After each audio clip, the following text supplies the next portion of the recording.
মই আগতে ২৭ বছৰ কৃষ্ণগুৰুত আছিলোঁ। কৃষ্ণ গুণানুৰ কীৰ্তন কৰা, নাম কীৰ্তন কৰা আৰু কৃষ্ণগুৰুৰ নাম লোৱা তাকে কৰি আছিলোঁ।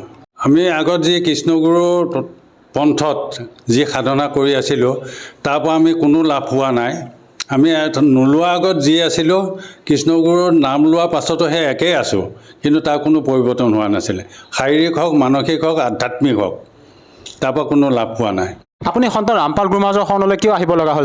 যেতিয়া মই এদিন চাৰিআলিত বহি আছিলোঁ, এনেতে তত্ত্বদেশী সন্ত ৰামপাল গুৰু মহাৰাজৰ কেইজনমান ভক্তই পুস্তক সেৱাত আহিছিল আৰু তেওঁলোকে মোক পুস্তক যাচিছিল।